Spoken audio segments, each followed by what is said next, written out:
Hey, Esther, thank you very much for being on NAR Fellowship. Welcome to the show. Yeah, thank you. Um, so, I wanted to give the audience a little bit of uh, explanation of who you are a little bit. I saw you being interviewed with Paul Van Clay and John Vakey, and you are the expert when it comes to knowing. You're a philosopher and a learner and a teacher, and I just really enjoyed hearing you talk with them, and I was really thrilled that you were willing to come on the show. I did read one of your books. Some of your other books a little bit bigger that I had a chance to read, but the one I read, maybe you might hold it up for me, Yeah, is a little manual on knowing. This is more of a simplified overview that's of your philosophy and your outlook on understanding knowing, and not just as knowing as information, but a loving to know someone. I'm probably butchering it, but learning to love learning to love someone to know them better. And it's not just about things, people, but about learning things as well. And yeah. we'll dive more into that later on in the series, because I have some questions about power and peace and all this kind of stuff, and I'm probably going to push back. Not that I disagree with you, but that I had thoughts, and I'm like it would be good stuff to chew on. So, but I'm going to start off with some basic information, and I have a rather unique getting to know someone, tell me about yourself question. And my first question is, what was your learning journey like? And Mm. it can be anything from a memory, or it could be, your schooling on, and your own private learning journeys. So it can be a mix between. There's no wrong answers to it. Hmm. Well, thank you for asking me. Thanks for having me on your show. Sure. Well, my learning journey pretty much sets me up for my quest, my philosophical quest. So, as I typically tell the story, um, I, I remember at age 13 having some wrestling with some questions that not only did I feel like I had no proof with respect to, but they didn't even make sense to me. One was, how do I know that God exists? And the other, how do I know that anything exists outside my mind? The latter question being the more urgent, because it seemed to me that I just presumed that the ideas in my head were the one certainty I had. And just because I had them, they were blocking me from reality. And Oh. so there was no way to get beyond them to prove that they were connected to a reality out there.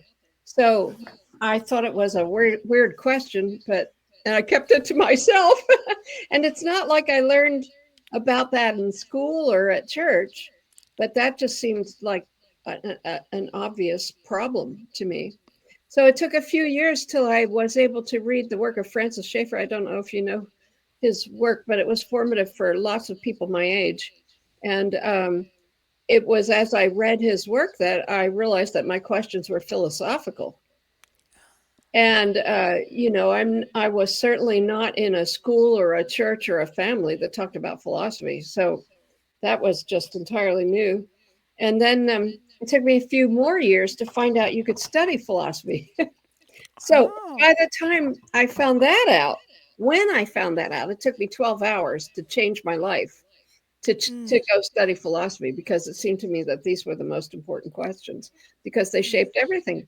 And I also had hope that as since they were so fundamental, that they would bring a coherence to my learning as well. So at the time that I realized you could study philosophy, my feeling was that all my college buildings housed their different courses and they weren't connected with each other. So, and what I was looking for was connections. So Mm. that was the beginning of my story. And from that 12-hour, 180-degree turn, I have not veered again. So it's been a quest. First of all, to make sense of my questions about knowing, because I was like a 13-year-old skeptic. didn't know it, wouldn't have called myself that because I didn't know.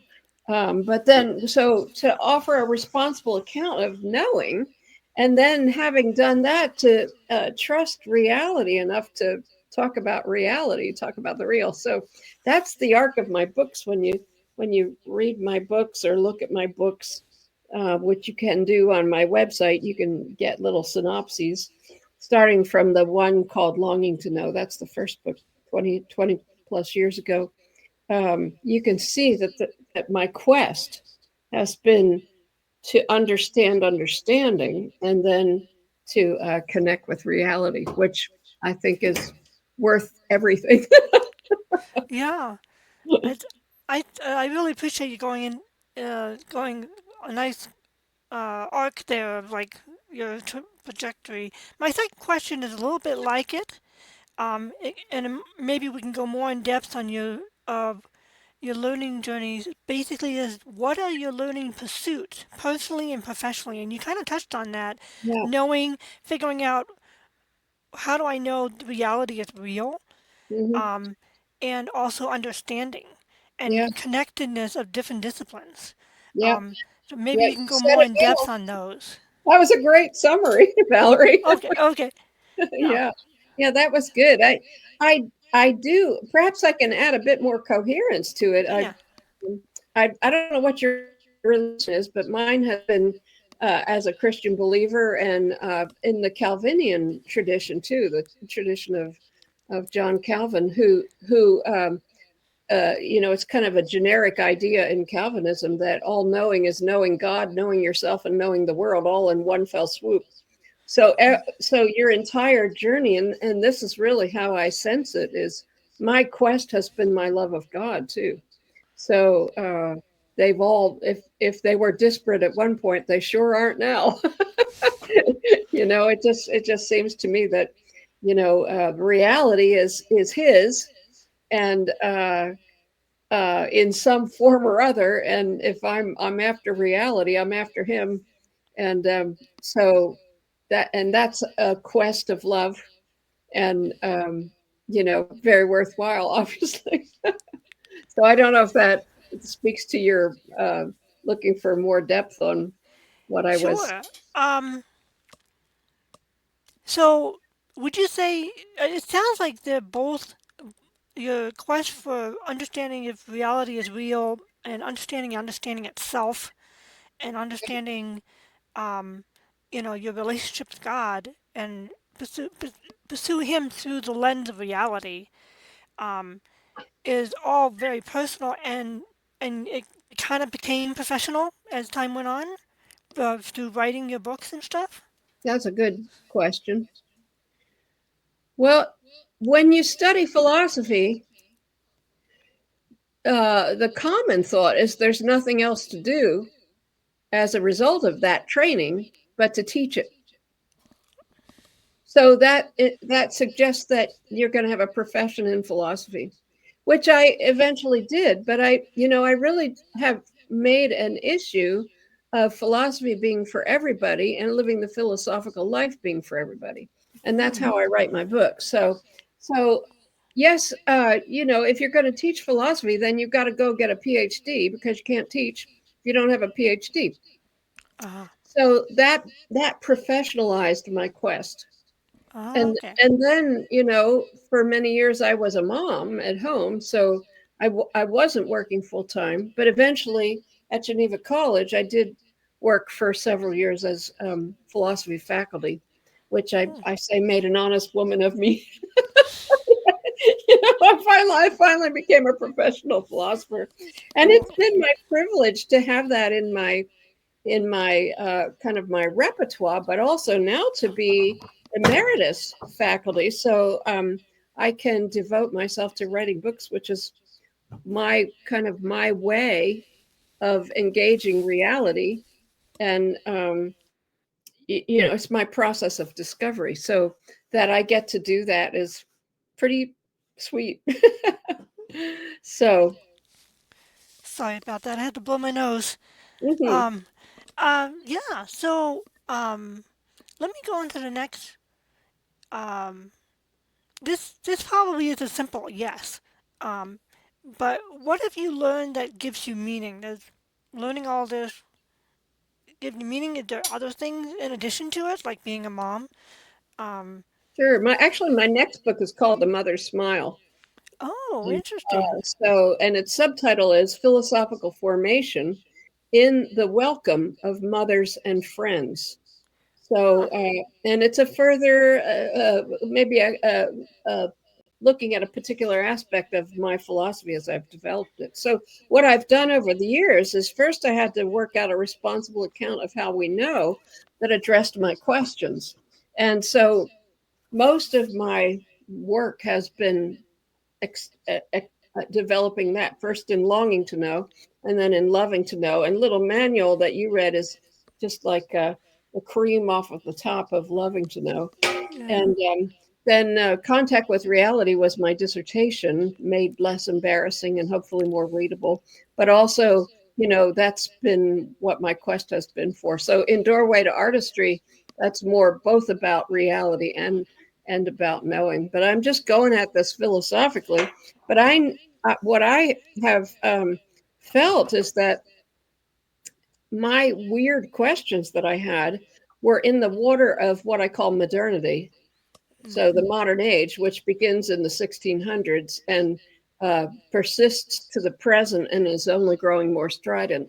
And so when I think, and I've read and I work with the philosophers, but I'm more interested in what's kind of in the water, what neighbors think about what knowledge is. And my assessment, and I think my neighbors would be too, is that most people think that knowledge is information. I'm not asking what's true. I'm asking what kind of animal knowledge is. And Mm. so obviously we live in an information age. And so if knowledge is information, then to have knowledge, what you do is collect or amass information. Well, what if that's a defective understanding of knowledge and knowing, which I argue that it is. Mm. But the problem is it's got you lockstep into things that knowledge is and things that knowledge isn't, that marginalize those other things, like, let's say, art or faith, don't count as knowledge, Mm. right? And this whole bit of knowledge baggage that we don't even think about, we've inhaled and adversely plays out in all the disciplines that we're involved in. And so I see myself as trying to therapeutically address that and come and have an alternative understanding of how we what we're actually doing when we know. And so Mm. that's what my work is about.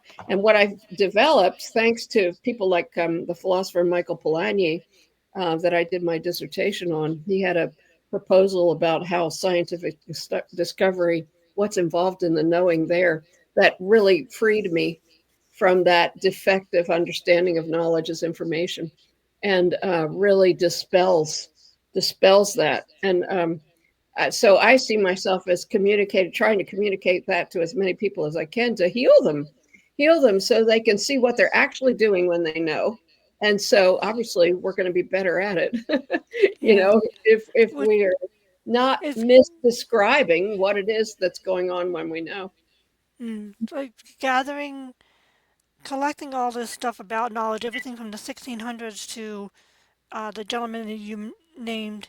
I Polanyi. apologize, Fellaini, and then distilling this down and like understanding and articulating the former understandings of knowledge, whether from biblical times or medieval time. And I'm actually doing. This is very ad hoc. It's not very studious academic learning. This is more hobby. Information and knowledge kind of uh, meets my imagination at the same time of learning about medieval education. And one of the things is I learned in one of the books I read about the history of the Christian Academy was each era, like from the 1400s to the 1980s, had different understandings of learning and knowledge and what knowledge was about. Oh, pardon me. Bless you. And so the fact that it's shifted over time due to different people's input and books and teaching styles and the gradual shift of history changing, of understanding just from passing down knowledge to the next generation for wisdom and understanding, transformed into, I think it was Francis Bacon, but don't quote me on that, is knowledge is also what you can learn by applying knowledge and getting results from it at the same time. So it was an interesting shift. I don't remember it all because I'm not very good with details. I just like kind of get the overall gist of everything after I read the book, and I thought this is fascinating. Hmm. And so we are in modernity and dealing with the shift and so like online on YouTube, you know, there's there's this shift from the influencer community, influencer to the content creators to the educators of YouTube. It's like 86% people watch YouTube videos to educate themselves on stuff, Hmm. which is interesting. It's like it's gone from there's still entertainment and influences and stuff like that, but most people are looking for information as knowledge, which is Yeah. interesting. Which It's is like what I'm how do criticizing. I get my website to work? Things. It's like how do I get this doohickey that's like, how do I get the audio to work on this video? Things like that. So it's funny, but I really appreciate that, and that gives you meaning in helping other people with your decades long journey of understanding, knowing, and learning and understanding. So that's really cool. Um, Yeah, well, I see myself as I see Francis Bacon as probably one of the culpable masters of modernity, mm, who really kind of turned knowledge away from knowledge and made it about power, mm, which is unfortunate. yeah, And um, so I would say, I don't know, what I think about is how my neighbors think about knowing and knowledge and how we actually go about knowing, which is actually more of a skill. mm, And so, how we come to know is perhaps better evidence, not in the classroom, but how we learn to ride a bike.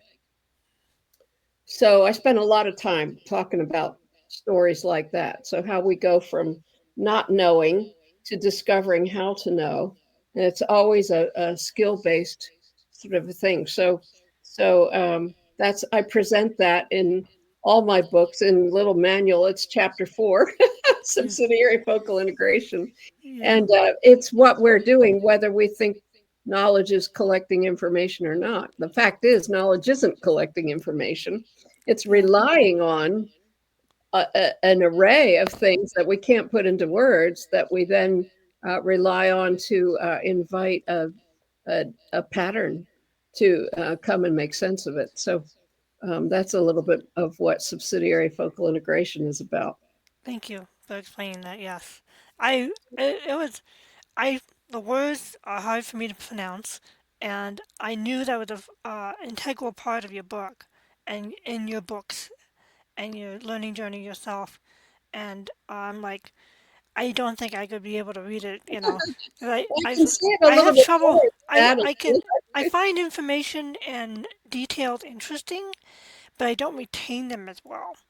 That Mhm. unless it's something I understand a little bit better. And so that's cool. Um, so let me ask you a personal. I'm going to shift a little bit. Um, do you prefer self study or classes more, or is it a mix for you? It's always been self-study because that's my process of discovery. It's my Mm, act of coming to know.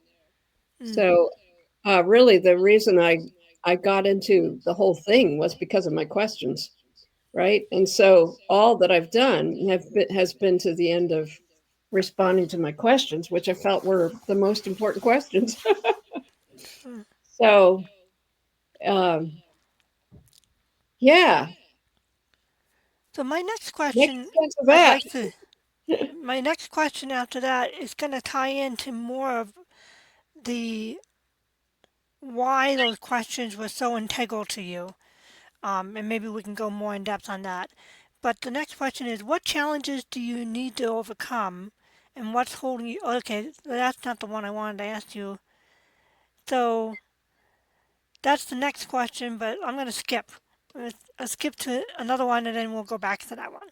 Um, what internal and external problems do you face? I mean, you deal with the existential, how do I know reality is real, to my relationship to God, to my relationship to other people. How, why are those questions so deep and um, so integral to understanding for yourself? Yeah, I would say What's it's going because I'm on a there? human being. I think every human being sees that these are the most important questions. Hmm, I just, there's one thing you need to be philosophical, and that's to have been born. hmm, To be human is to be philosophical, which means you can't take a step without implicitly presuming some response to the fundamental philosophical questions, which are what is real, how do I know it, what is right and good, who am I, and somewhere in there, who is God and what's my relationship to Him and the world, all those kinds of things. Well, those are fundamental questions that human persons can't help but live out responses to, whether they acknowledge it or not. yeah, The I'm probably problem one of those with people that modernity doesn't. Yeah, go ahead. I'm modernity sorry. has disavowed philosophy too because it's impractical. Like you said, Francis Bacon and people then said knowledge is about application. Well, what that did was discredit knowledge for its own sake, and that includes philosophy. So that's why we are not trained in philosophy. It's because it has been rendered useless by modernity, and we're all about pragmatic things. But to me, it seemed obvious that those were the most important questions, and I was obligated to study them because I'm a human person. Mm, So, and it's never seemed less glaring to me. It's that has seemed glaring to me all my life. mm, okay. I have to do it. I have to because they're the most important things. Mm. So, what challenges do you currently need to overcome, and what's holding you back?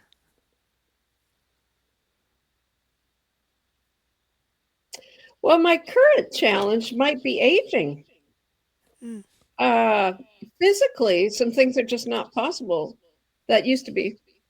In particular, well, I can't say it's not possible, but it just gets a little bit more difficult to carry my luggage for through an airport to get to a place that I'm going to speak. That doesn't mean I should stop, but it's something that I never thought of. And then, obviously, the whole question of getting older is huge and way more meaningful than the matter of luggage.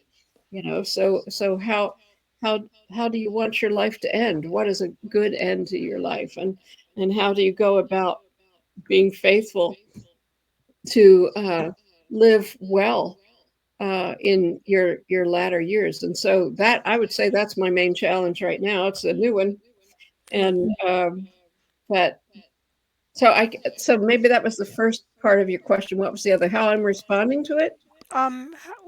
What's holding you back from what the things that you need to overcome? So you Yeah, challenging aging is it's just gonna keep yeah, I'm not on. going to overcome it. So Yeah, the question is how to live graciously and gracefully with yeah. that. And for me, again, philosophy is absolutely essential. Mm, So, you live a philosophical life, and you never stop. You never stop uh, mm, pursuing those matters, and you revel in them. It's loving the questions because you live them out.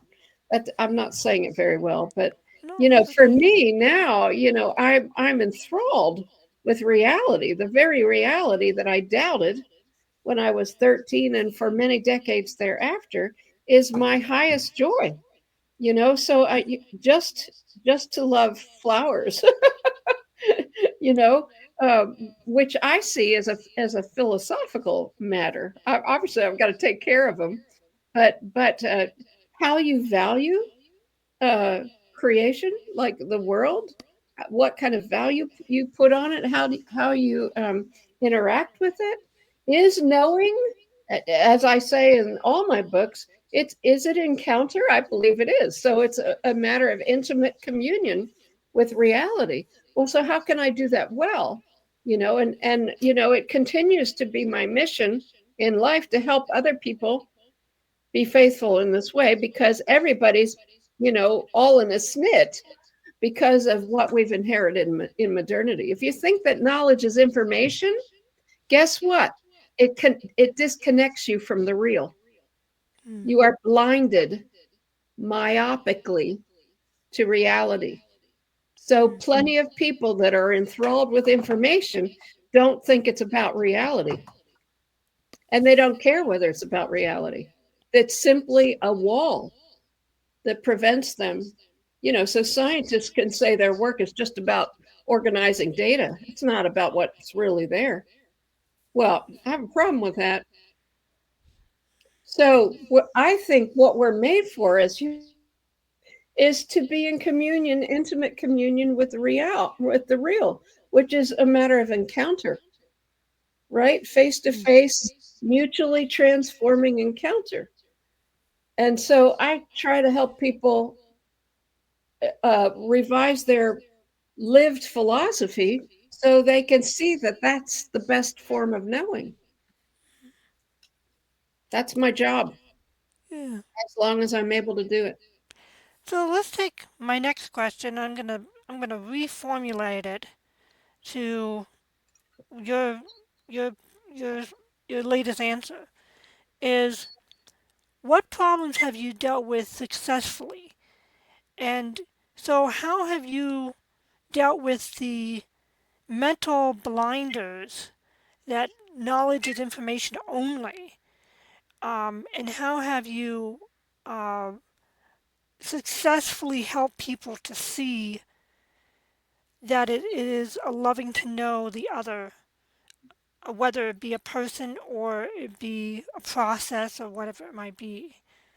Can you, is that something you can explain? Yeah, well, that's what I try to explain in my books.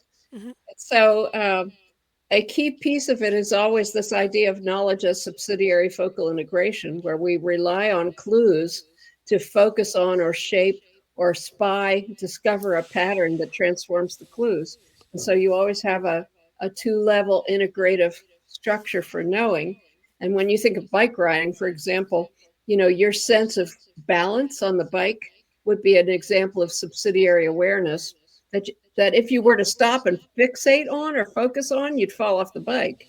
But you attend from it. You're rooted in it. You indwell it. That's Polanyi's word. And then what you're really focusing on is the pattern, the performance, the unfolding performance of bike riding. Any scientific discoverer, and that's what he was. He was a premier scientific discoverer. Um, when you have a breakthrough of insight, it transforms all the groping and scrabbling that you have been trying to do in advance of it, right? And it makes sense of it. So if you solve the mystery, as in a fictional mystery story, that shows you the real meaning of the clues that you were groping to understand. So you've got this from to subsidiary focal structure. Now, how that helps us heal our epistemology or our account of knowing is that all those subsidiaries that you rely on, like your sense of your balance, it's not worded. It's, So it's, it's it's more it's intuitive than it is articulated. right, but yeah, I don't want to I just don't want to No. make the distinction because the fact Okay. is that anything that we any sort of pattern that we put together is rooted in uh, really ordinary know-how that is unworded at the time, which makes you ask the very real question. So how do you teach somebody to ride a bike? Yes, you can utter sentences, but it's not the sentences that you kind of in a linear way add up and then you have the conclusion of the performance. It doesn't work that way. And it helps, that's what helps dispel this defective understanding of knowing, is to see that it's rooted in things you can't put into words. That doesn't make them mystical. Oh, it's subjective in the sense that it's about you, but there's other stuff that isn't about you that's subsidiary too, like your felt sense of the situation that you're in, your indwelling of the authoritative words that are guiding you. All of that is subsidiary too to spying the pattern, and that transforms everything. So what you've got in an act of coming to know is a drama, a dramatic reversal where reality breaks in and transforms what I was thinking. Now, if you think that knowledge is adding up information to a sum, that actually blocks out the very transformation that would be your connection with reality. So, So, what Michael Polanyi said, the premier scientific discovery, is if knowledge is information, no scientific discovery could ever happen. But it mhm. does. So, fix your epistemology. So what in a lot of stuff in um, in writing and in platform building for a writer platform and education stuff, it talks about what the most needed thing to have and do is actually have transformation. Hmm. Um, Yeah. Personally, oneself, and also facilitate transformation of the person who is seeking um, the uh, the solution to their problem, whether it be, like how to be have 1 million subscribers, which is kind of fading away now. They're more going after interaction now, the algorithm, but uh, is like so. Let's say somebody who's sick and wants to be healed, they go to the doctor. The doctor prescribes them some pills and a regimen of like a healthier diet and all this kind of stuff. And they actually do the healthier diet and everything, lifestyle stuff, in addition to the band aid of the medicine. Um, and then they have a transformation. They're all better again. Yay! What's most of us hope so. And so that um, the taking knowledge is information and knowledge as relation and transforming it into something new and different. When you minimize the knowledge as information, you got to take your medicine, you got to do the dietary changes and whatever, and the exercise and all that kind of stuff. There's information there, but you're actually trying to live more in accordance with the I apologize. The vocal thing is Yeah. Yeah. the and and you become into a different relation with the knowledge and information stuff. You're transcending it and coming above. Am I explaining what you You're said? doing pretty well. Okay, And if I can just say, please, yeah, please your do. example of getting well, if you just kind of transmute that in the question of how we come to know, Hmm. that's what you were using it as an example of, right? Yeah, And yeah. so what you are accurately saying, and this little manual says this toward the end, is actually it's subsidiary focal integration that makes information sing. So what happens is what you're supposed to do is wear the information. So in other words, it needs to be subsidiary in your quest for reality to come. So everybody's got to memorize the multiplication tables, right? Or the chemical, the periodic table of chemical elements, or Yeah. whatever it is in whatever field. But the thing is that the information isn't the knowledge. The information is the stuff that we want to indwell to invite reality to come. And so then, and like you're saying, that would be a transformation. And it can Yeah. be surprising, Yeah. right? So one of the things I think Little Manual's good at is chapter 2 on pledge, is all the things that you have to pledge in order to invite reality to come. And that Mm. includes being okay with what comes, because it might not be what you expected. Yeah. It Yeah. also means, like I think in that chapter, or some one of them, that one of the subheadings is no pledge, no education. So, in other Mm. words, education takes a promising to love, honor, and obey what you do not yet understand to invite reality to come. You've got to, everybody in every discipline has got to trust the authoritative guides.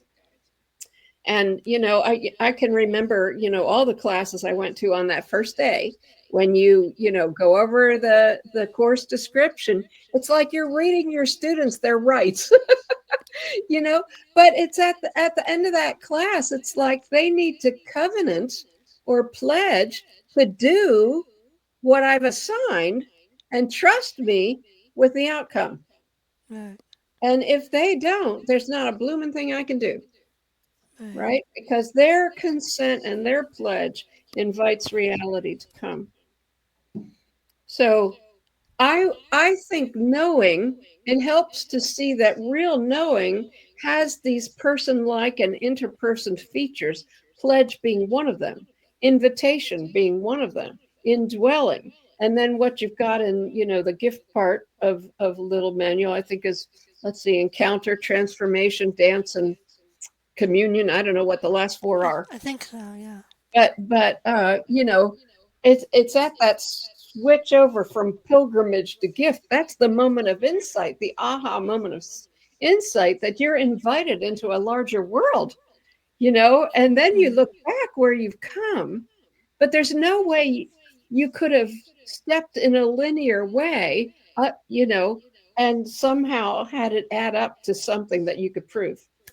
Mm. Reality breaks in. That's how you know it's real. Yeah. It Kind of walks in comes. and takes over.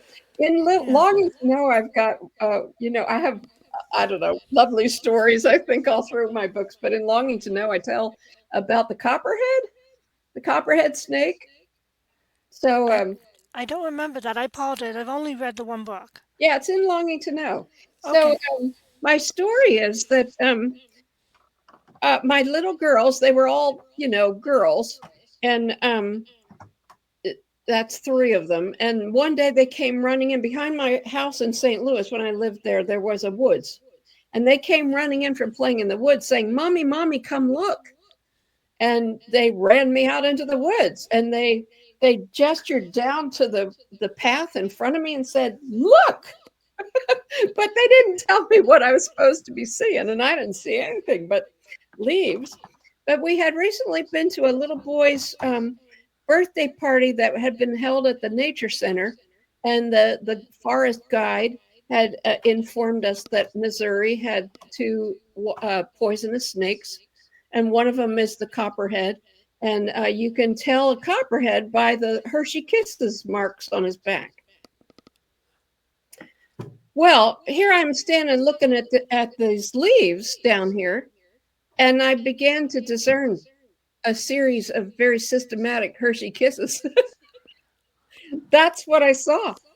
And all of a sudden, the pattern flipped into view. And that copperhead was sitting there at my feet looking at me. And Whoa. my whole life turned the other way around, right?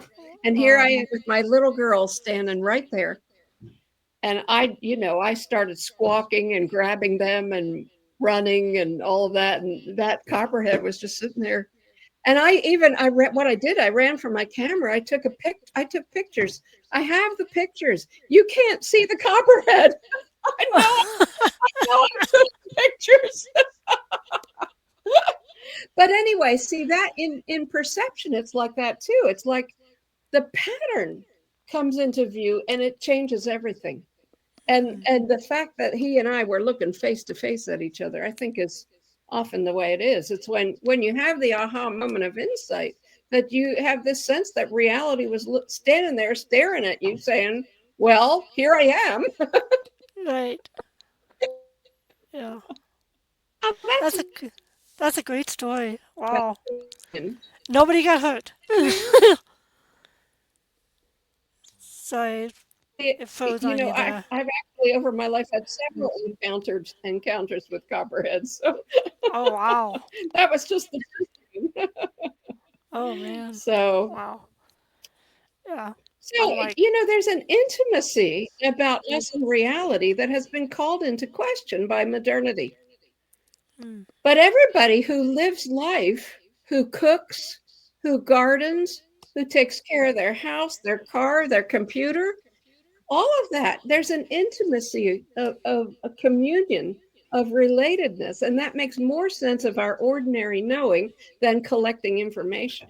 Collecting mm, information, you can see that it became subsidiary for me. The Powder Valley Nature Center guide told me to look for Hershey Kisses. That's not exactly information. It's what Michael Polanyi called a maxim.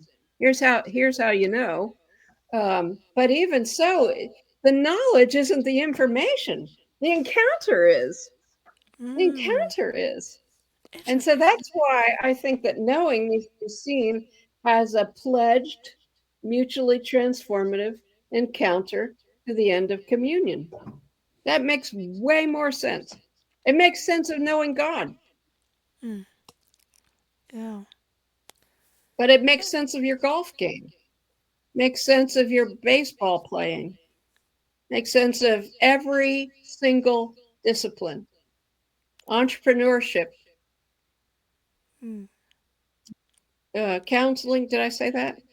No, you didn't. Forest, arbor, taking care of trees. I mean, the Yeah. list goes on. It's endless.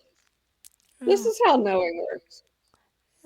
That's really interesting. Is I know for John Vervaeke, he talks about the four P's of knowing, and I don't remember them all right now. I think one of them is procedural, and another one is perspectival, or something like that, and um, perspective, or something like that. And I don't remember what the four P's are. If you know John Vervaeke, go ahead and put it in the comments below.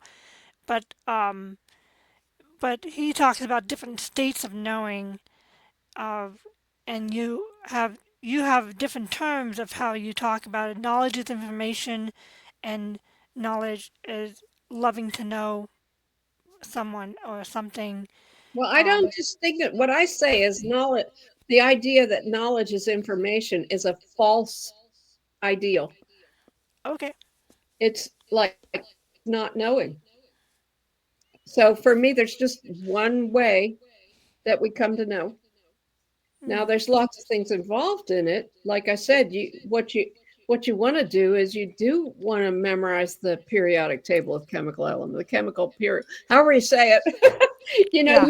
You want it inside you so that you see from it to see the world. But Mm, that's way more about encounter and intimacy. And I would say all knowing is about intimate encounter. The best paradigm of knowing is the interpersonal, covenantally constituted relationship. Information is a poor substitute for knowing. It's not mm, knowing. yeah. So So I just don't want like to say there's different kinds of knowing. I want yeah. to say even the creative act is the act of coming to know. It's just this, Mm, it's got the same structure. mm, cool. Discovery and artistic creation, they're both subsidiary focal integration. Yeah. So I have we're doing good on time. I depending on how much time you have, I usually try to make it like an hour or a little bit over an hour depending on how we're talking and everything. So I um need to go at 5:30. 5:30, so I have no idea what time it is here. Hold on a second. I have 20 past the hour. I forget where Okay. you were, but I'm in the mountains in Colorado, so um okay.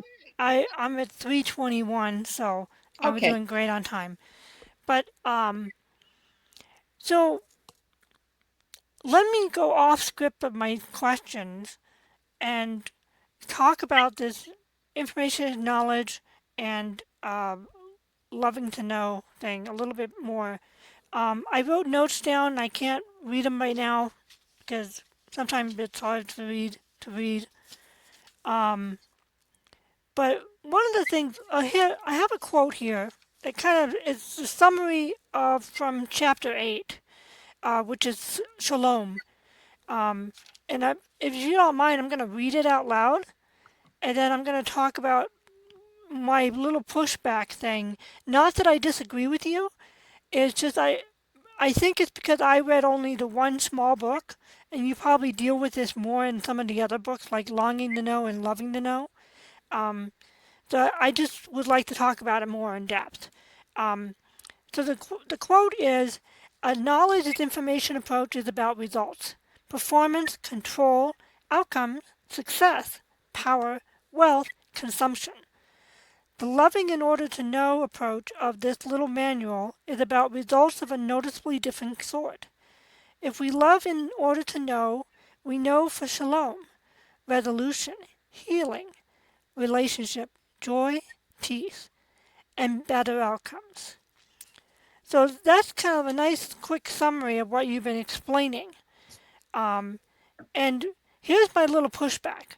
And I'm not disagreeing with you. I'm just like, this is me trying to figure everything out because I'm probably in between the two. You know, I as as figuring out how to do something on my website, I'm very much about knowledge and information, trying to decipher how to do something. But when it comes to interviews and video conversation, it's very much about a loving in order to know somebody. Mm-hmm. Um, but the one of the subheadings in that chapter 8, Salome, was peace or was power or peace. And you made it more of a contradictory kind of thing. It's either choose one or the other. And I'm a little bit like God is both. He's both power and peace, you know, and we kind of forget that. And I think a lot of people, depending on their worldview, they only think power or peace. But I understand you were trying to make a point in the book, so I'm not disagreeing with that. Um, but um, I think we kind of need both. But what I'm understanding from what you're saying in the book and also in person or on video, um, is that the truer path is the loving in order to know path, and that actually will get you results as well as the knowledge is information. But um, I we deal with like needing to have results, like we need to have medicine work to heal or help somebody feel better. Like a pain, dealing with pain, and we need to alleviate the pain kind of thing. Um, we need to actually know how to do the website so it actually works and functions properly. We need to, um, you know, sell the the pairs of jeans to people who want the jeans, so we can keep the company alive and keep the employees alive.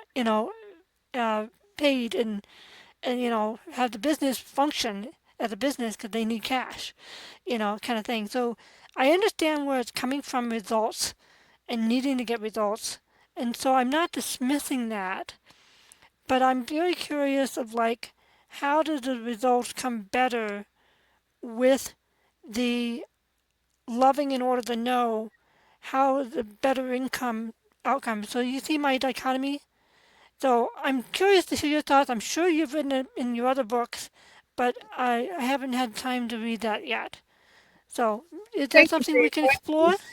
Sure. Well, what in little manual throughout the chapters, I distinguish a knowledge as information mindset from a loving to know mindset. And I used the word mindset rather than philosophy, Okay. but because I try to write for all of us. But what I'm trying to say is this is a question of what you take as the paradigm of good knowing. And to be in modernity is to take as the paradigm of knowing information collection. And I'm saying that's a raunchy paradigm. No knowing happens that way. Now, you're knowing what's the better paradigm. And there's nothing wrong with information collection. It's just that Okay. it's not the philosophical paradigm. It's not the mindset that gets that it's the right path. It's more the mindset than it is actually not. So it's like we do need to collect information. There's like our children actually start with rote, learning is what they understand best. They don't understand the Well, big picture. actually, I disagree with that. That's the Oh, point of the really? smile I, is you're born into intimate encounter. mm, So we have gone wrong in our education to make children start with collecting information. ah, It and again, there's nothing wrong with collecting it. We all have to memorize the multiplication tables, but I don't see that as collecting information. I see it as it embedding it in our bodies, mm, okay. so so that we can why be so we can love the world. Yeah. So the reason, I mean, you have to see that all your information collection with regard to working your website and your talk show is because you love the talk show. I And love talking to people. that's That's that's why I do that's it. not, that's not an oh by the way. What that is that's actually getting at the best paradigm of knowing. Uh, What you're made for is loving this world. And uh, when I say this world, I mean God and his stuff. You're made mm, for that. You're made for communion. Of course, you collect information to make your website work or your whatever, but that doesn't make the information the best paradigm of knowledge. The more accurate paradigm is the relationship. And I'm talking not just about knowing people, I'm talking about your computer. You got to love your computer. You gotta love what you can do with it. I've got an 11-year-old grandson who loves all things technological, but let me say, it's about love. mm, okay. He's intoxicated. He's intoxicated, Aw, right? That's love. That makes way more sense of what's going on with the knowing. So you'd be better at your computer stuff if you saw that it was about love. cool. I knew you would be able to articulate it perfectly, and I'm like Well, trying to absorb it, and I kind of got the gist of it, but I'm like, I have a little bit of pushback, but it's about the mindset. It's not about the information collecting. So that right. makes me So, feel like okay, yeah, I feel a little bit settled because I that's like good. learning for learning's sake, but I never remember ever all the details. But I'm like I love the process of discovering something new, Yeah. discovering something It's connections that wonderful, were baby. made. It's like ah, this is fascinating. Yep, yep. That's what we So live for. yeah, That's what we live for. That's because that's we're cool. humans. That's cool. Thank you very much. Let me continue with some couple more questions. Well, I have have about 30 seconds on my watch left, but oh 30 seconds. Okay. as we're down to, Um, well, let's go back to the last question. Do you have any last thoughts or words of encouragement for other learners? oh my. Well, I feel as if in modernity, because it is an anti-philosophical philosophy, nobody teaches philosophy. Mm, And that's a crying shame because we live a philosophical life, whether we have named it or not. And so our lives would be so much richer if we could see that we're not doing something useless. We're doing the most important thing and help people to, to do that. It's not any old philosophy, I have to say. So I'd love for everybody to learn this. And then, to have the priority of the loving to know mindset. Because what happens, I don't know if you're familiar with Charlotte Mason's educational theory, but children are born persons, and we can dumb personhood out of them by throwing information at them. So that's just unfortunate. There's a reason I had the questions at age 13, mm, and that's due to a defective knowledge is information mindset that was imposed on me in education. mm, So nobody said that, but if you exalt information, it kind of kills persons. mm, But if you exalt the personal, the interperson in communion and knowing, that actually makes the information what it ought to be. oh. Well, So thank you very, very much. I really appreciate your time yeah, and it's very spend nice to words of detail. wisdom. And um, what I'd like to do is I'll email you and I'll get your website links and stuff, and I'll put it in the video description. This will probably come out, you know. Uh, I'll let you know when it comes out. That'd be great. And thank you very, very much for your time. And did did you have any thoughts or questions for me, real quick?